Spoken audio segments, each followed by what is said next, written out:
وَلَا تَقْرَبُوا الزِّنَا إِنَّهُ كَانَ فَاحِشَةً وَسَاءَ سَبِيلًا. Allah says, don't even go near fornication, adultery, az-zina. Don't even go near it. He doesn't say la tazinu, don't do adultery, don't commit adultery. He says don't go near it. In other words, there's the act itself, and then there is a series of smaller acts that lead to it. It's got a perimeter around it, and you can't even go close to it. One has to understand the language of the Quran and the sensitivity in which it deals with this subject to appreciate the wisdom of Allah Azza wa Jal and how He's counseling us in dealing with this problem.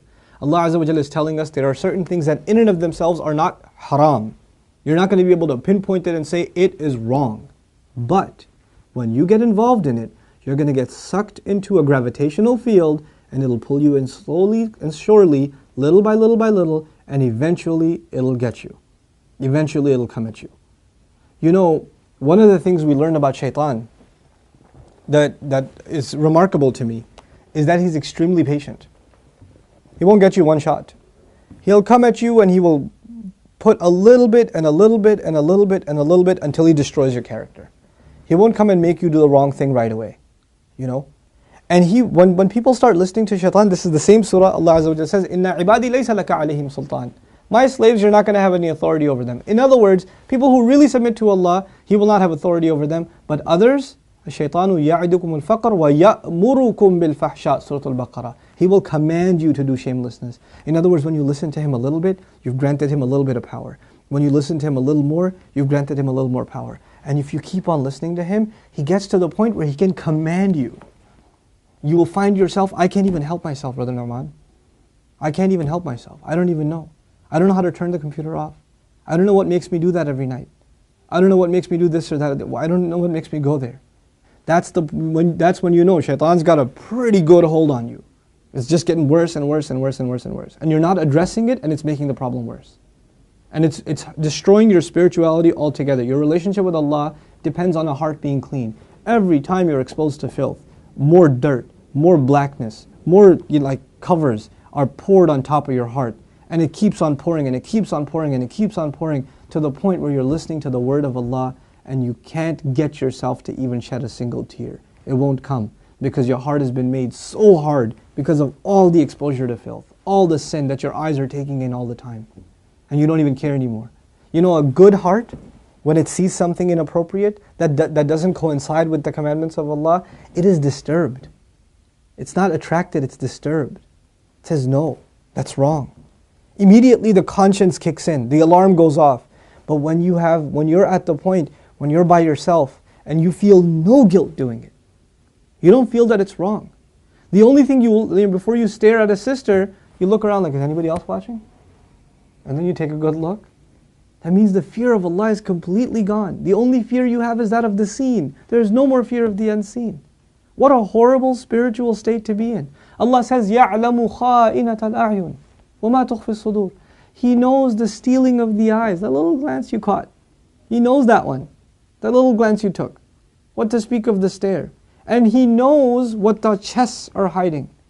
You know why I brought up this particular ayah? Don't even go near zina. إِنَّهُ كَانَ فَاحِشَةً. It has always been considered a lewd, shameless, vulgar act. وَسَاءَ سَبِيلًا. And a horrible path. Allah describes it as a path. A horrible path. In other words, a path has steps. Right? You have to identify which step you're in. What makes you get into this? You know, and for each of you, there's a process, there's a cycle. You're in a room by yourself.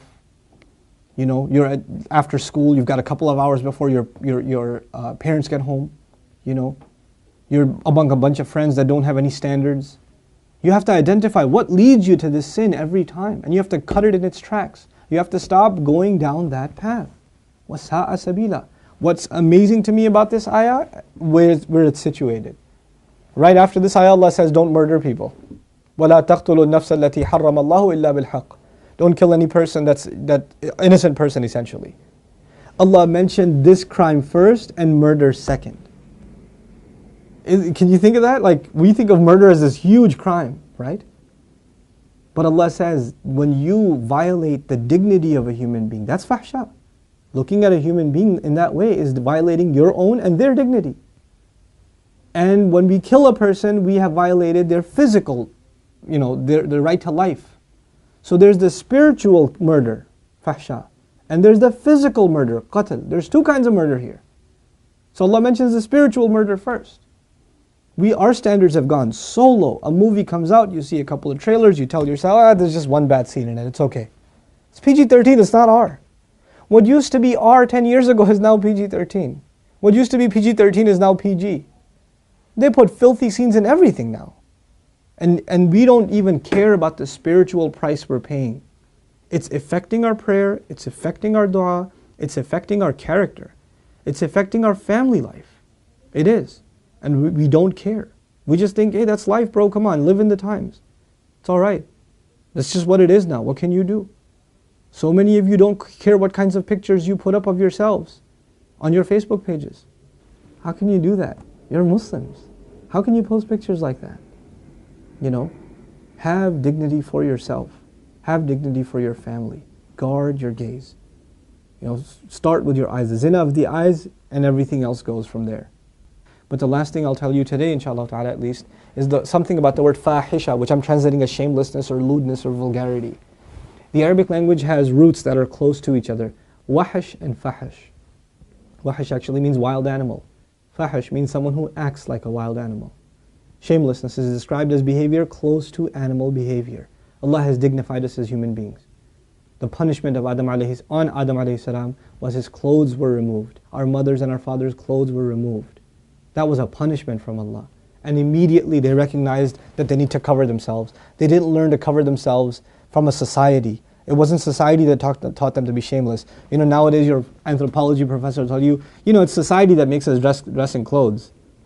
It's a sociological thing. We learn to dress and cover ourselves over history. But naturally we're just supposed to be the way we are, like all other animals. Adam alayhi salam didn't learn anything from any society. He was given a consciousness, and the moment his clothes were removed, he's trying to cover himself. Our mother's trying to cover herself. We are supposed to be a people that guard ourselves with covering, and we dignify others by not looking at them. Even if they don't have dignity for themselves, we should have dignity for them and not look. Because they are in the end a creation of Allah, even if they're a disappointing creation of Allah.